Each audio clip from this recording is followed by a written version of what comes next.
David's boots sank into the hot, shifting sands of the desert, each step a reminder of the endlessness ahead. The sun, merciless and unrelenting, blazed from a sky that offered no respite. Sweat trickled down his brow, mixing with the dust that had clung to his face for days. The barren land stretched endlessly in all directions, as if the world had been swallowed by an ocean of gold, but none of it mattered to him, only the horizon did. Somewhere out there, hidden within the dunes, was the Tower of Time. Legend said it could reverse the mistakes of the past, undo what had been done. David didn't care if the tower was real or just a myth. He couldn't afford not to believe in it. The mistakes of his past haunted him, every step heavy with the weight of regret. His thoughts drifted back to her Alina. The image of her pale face, lifeless, in his arms, tormented him more than the sun ever could. He had made promises once he failed to keep. If he could find the tower, he would bring her back. He would undo the choices that had led him here to this desolate place, searching for hope in a sea of hopelessness. A gust of wind kicked up the sand, creating spirals of dust that danced in the air. David pulled his scarf tighter around his face and adjusted his goggles. The desert was a brutal teacher.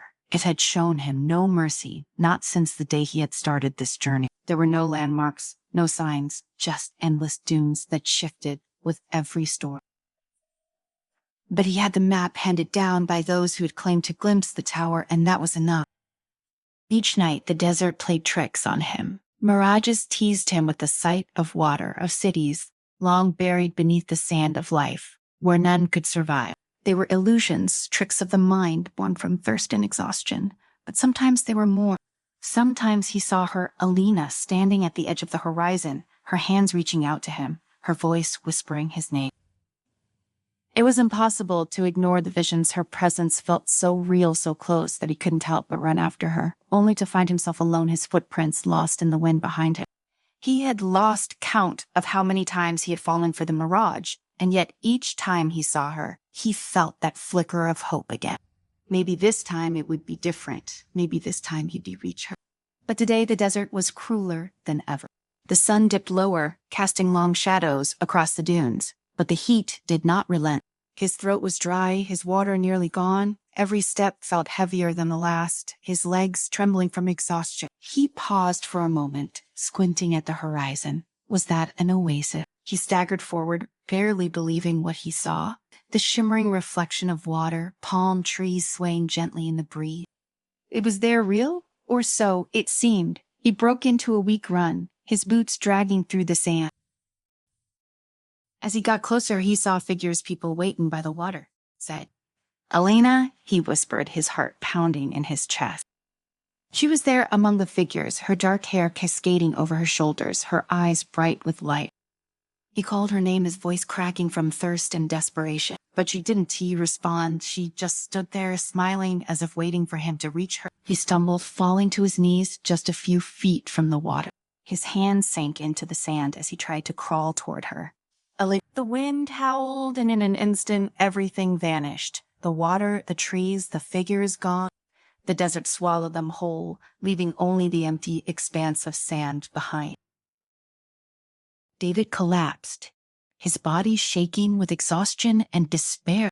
It was a mirage, just like all the others. The realization hit him like a wave, and he clenched his fists, punching the sand in frustration. "Damn you," he whispered, his voice breaking. "Damn this place." But the desert offered no response. He lay there for a moment, staring up at the sky as the stars began to emerge, one by one, dotting the twilight with their cold light. The day-hand's heat gave way to the nighttime biting cold, and David pulled his coat tighter around himself. He needed rest. Tomorrow would bring another day, another chance to find the tower, if it even existed. As the night deepened, the wind began to pick up, carrying with it the sound of something moving beneath the sand. David's eyes shot open, his hand instinctively reaching for the blade strapped to his side. He listened, his heart racing. The sound was faint, but unmistakable. Something was out there, lurking just beneath the surface. He rose to his feet, scanning the area. The dunes around him seemed still, but he knew better. The desert was home to more than just heat and mirages. Creatures dwelled here, hidden in the sand, waiting for the moment to strike.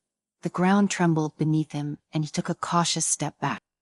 A second later, the sand erupted, and from the depths of the dune came a creature unlike anything David had ever seen.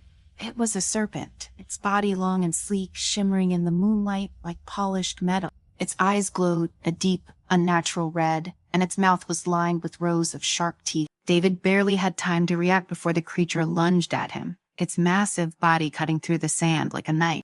He rolled to the side, narrowly avoiding the strike, and drew his blade. The serpent circled him, its body coiling around the dune, ready to strike again. David steadied himself, his breath coming in short, controlled bursts. He had faced creatures like this before, though none so large. The desert was a place of dangers, both seen and unseen, and he had learned to survive its many trials. But this creature, it was different. It wasn't just an animal. It felt like the desert itself had come alive, its rage manifesting in the form of this beast. The serpent lunged again, its jaws snapping inches from David's head. He dodged to the side, slashing at its body with his blade, but the creature's skin was like armor, and the blade barely left a mark. The serpent reared back, its eyes fixed on him, studying him, waiting for the perfect moment to strike again. David knew he couldn't outrun it. His only chance was to outsmart it. He scanned the dunes, looking for anything he could use to his advantage. The sand shifted beneath him, the serpent's movements causing the ground to tremble. And then he saw a narrow crevice between two dunes, just wide enough for him to fit through, but too small for the serpent. With a burst of adrenaline, David made a dash for the crevice. The serpent hissed, sensing its prey trying to escape, and lunged after him. David dove into the narrow gap just as the creature's jaws snapped shut behind him, the sound of its teeth clashing echoing in the night. He pressed himself against the sand, breathing heavily as the serpent thrashed outside, unable to reach him. For a moment it seemed the creature might leave, but then it began to circle the dunes, its body scraping against the sand, as if waiting for David to emerge. He closed his eyes, trying to steady his breathing. He couldn't stay here forever. Eventually, the serpent would grow tired, or it would call for others, and David would be trapped. He needed a plan, and fast. As he sat there waiting, a thought crept into his mind. What if this was just another illusion? What if the serpent wasn't real? He had seen so many things in this desert, things that weren't true there, things that his mind had conjured up in its desperation. Could this be one of them? He couldn't take that chance. The risk was too great. Minutes passed, then an hour. The serpent's movement slowed, and eventually it slithered away, disappearing into the night. David waited a little longer just to be sure before crawling out from his hiding place. The desert was quiet once more, but the encounter had left him shaken. He couldn't shake the feeling that the desert was testing him, trying to break him. But he wouldn't give in. Not yet. Not while the Tower of Time was still out there, waiting for him. With a deep breath, David resumed his journey, the stars guiding him through the darkness. He was closer now. He could feel it. The tower was out there, and he would find it no matter what the desert threw at him. As dawn broke, a faint glow appeared on the horizon, painting the sky with hues of pink and orange. David trudged onward, his eyes fixed ahead. The encounter with the serpent weighed on his mind, but he pushed the thoughts aside. He had survived another night. That was all that mattered. Hours passed, the sun climbing higher, the heat intensifying. David's water supply was dangerously low, each sip carefully rationed. Just as his strength began to wane, a figure appeared in the distance, a silhouette against the shimmering sand. At first he thought it was another mirage, but as he drew closer, the figure remained solid and real. It was a woman cloaked in light fabric that fluttered in the hot breeze.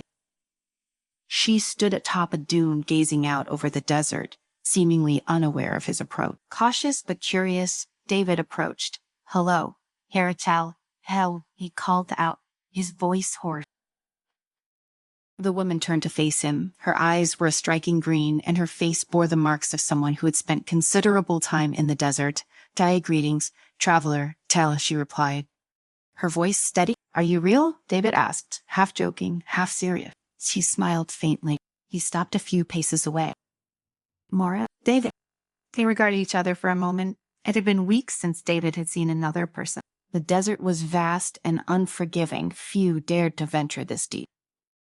"What brings you out here, David?" Mora asked. He hesitated. "I'm searching for something." Her gaze sharpened. David's eyes widened. "You know of it." I do, it's why I'm here as well. A mixture of relief and suspicion washed over him. Saya, do you know where it is? She gestured toward the horizon. I've been following signs, ancient markers, half buried in the sand. David considered her words traveling together could increase their chances of finding the tower. But trust was a luxury he wasn't sure he could afford. Trihi, why are you looking for it? Trihi asked. Her expression turned somber. I have my reasons, as I'm sure you have yours. He nodded slowly. Perhaps we can help each other. Perhaps, she agreed. They set off together, an unspoken agreement forged between them. The silence stretched, punctuated only by the crunch of sand underfoot. David stole glances at Mora, noting the determined set of her jaw, the way her eyes scanned the dunes as if searching for something only she could see. How long have you been out here? Long enough, she replied without elaboration. He decided not to press further. Everyone had their secret.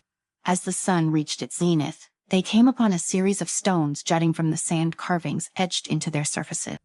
Mara approached them eagerly. These are the markers I mentioned. David examined the symbols. They were worn, but he could make out patterns, arrows pointing eastward, spirals that seemed to represent the passage of time. Yes, this confirms we're on the right path. They continued on, following the direction indicated by the stone. The day wore on, the heat oppressive. David offered Mara some of his water. She accepted gratefully, taking a small sip before handing it back. Thank you, she said. Supplies are scarce. He nodded.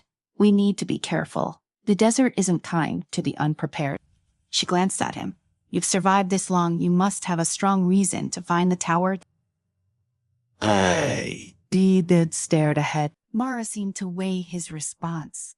The tower, do you believe it can truly change the past? It's all I have left to believe in. She was silent for a moment. What if changing the past isn't the answer? He clenched his jaw.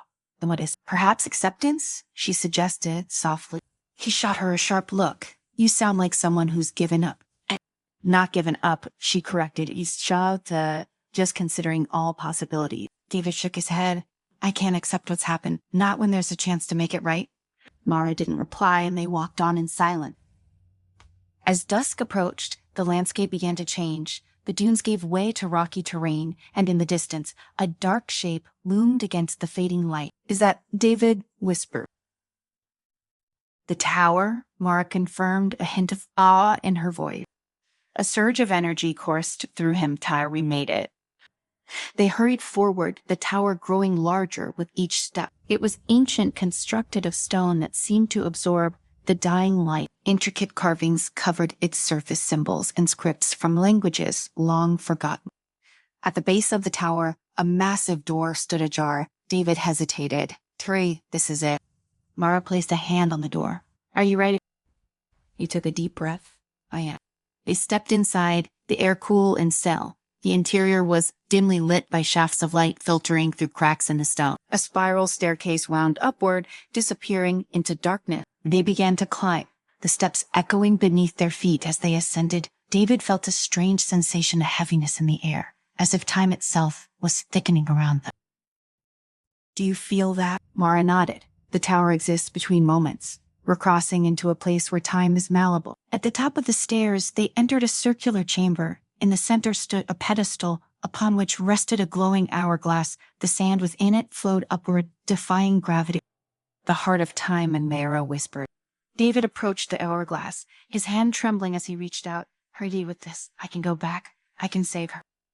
Mara stepped forward. He turned to face her. She met his gaze. I've been here before. He frowned. What do you mean? This isn't my first journey to the tower. Cry, she admitted. I used its power once to try to change my past. Shock registered on his face. She looked away. I saved my child, but the consequences were worse than I could have imagined. Time resists change. For every action, there's a price. David shook his head. You're telling me this now. I didn't want to discourage you before, but you need to know using the tower's power can unravel more than just your own life. He clenched his fists. I don't care about the consequences. I need to do this. Please, she implored. Consider the cost. He turned back to the hourglass. I've come too far to turn back now. As he grasped the hourglass, the chamber began to vibrate. The walls shimmered, and the symbols glowed with intense light. A voice echoed around them, neither male nor female, a timeless entity. Seeker of the past, the voice intoned. You wish to alter what has been? Yes, David replied firmly. Know that to change the past is to forfeit the present, voice warned Ardaya. You prepared to accept the consequences. He hesitated only a moment. Very well. A blinding light enveloped him and the world dissolved. When the light faded, David found himself standing in a familiar place, a quaint village, cobblestone streets lined with modest homes. It was his home, from before the desert, before everything fell apart. He looked down at his hands. They were clean, free of the scars and calluses from his journey. He was dressed in simple clothes, not the worn gear of a desert wanderer. Dave. He turned to see Alina rushing toward him, her face alight with joy. His heart swelled. Dear Alina. She embraced him tightly. Where have you been? I was worried. He held her close, savoring the warmth of her touch. I'm here now. They pulled apart, and she looked up at him with concern. He smiled softly, better than ever. For a moment, everything was perfect. He had done it. He had returned to the moment before it all went wrong. But then a shadow fell over the village. People began to murmur in confusion as the sky darkened unnaturally. David looked up to see swirling clouds tinged with an eerie light. Alina asked, fear creeping into her voice. David's stomach clenched. This wasn't how it was supposed to be. The voice from the tower echoed in his mind. To change the past is to forfeit the present. The ground trembled and fissures cracked through the street. Panic erupted as buildings began to crumble. David grabbed Alina's hand, howling, we have to get out of here. They ran, but no matter which way they turned, destruction followed. It was as if the world was unraveling around them. David, what's going on? He stopped, realization dawning. Time is correcting itself. I wasn't meant to be here. She looked at him, confusion and terror in her eyes. Carter, what do you mean? Tears blurred his vision. I'm sorry, Alina. I thought I could fix everything. The fabric of reality tore open, and a void loomed before them. Alina's form began to fade, her hands slipping through his. David, she screamed, her voice echoing as she disappeared. No, he shouted, reaching out futilely. The void expanded, consuming everything. Darkness enveloped him, and he felt himself falling. He awoke on the cold stone floor of the tower's chamber, gasping for breath. Mara knelt beside him. Thierry, David, are you okay? He sat up, his body trembling. It didn't work. I couldn't save her. She placed a hand on his shoulder. I'm sorry. He looked at her, anguish etched on his face. Sure, you were right. The cost is too high. She nodded solemnly. He closed his eyes, the weight of his failure crushing him. Trey, what do I do now? Mara stood, offering her hand. We move forward. We carry our past with us, but we don't let it define us. You assured him, you're stronger than you realize. They descended the spiral staircase in silence. As they exited the tower, the first light of dawn painted the sky. David turned to look back at the structure. The tower's stones began to crumble, pieces falling away and dissolving into sand. It's disappearing, he observed.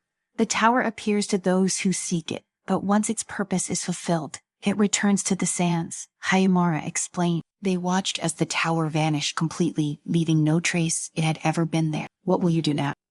She gazed out over the desert. Continue my journey. There's still much to learn, and perhaps others who need guidance. He considered her words. Maybe I can help.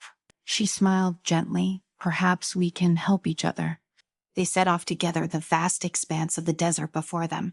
The sun rose higher, illuminating their path. Tell me about Galing now, Mara said. After a while, he took a deep breath. She was everything to me. Losing her ... It broke me. And now I think I need to learn how to live with her memory instead of trying to change it. Yeah. They walked on, sharing stories, the burdens they carried, made lighter by the companionship. For the first time in a long while, David felt a glimmer of hope, not from the promise of altering the past, but from the possibility of a future he could shape. As the day wore on, they came upon a ridge that overlooked the desert. David paused, taking in the vastness of the landscape. The desert was still harsh and unforgiving, but it no longer seemed as menacing. Said already to keep going. He smiled genuinely. They descended the ridge, their silhouettes small against the endless sands, but together They faced whatever lay ahead.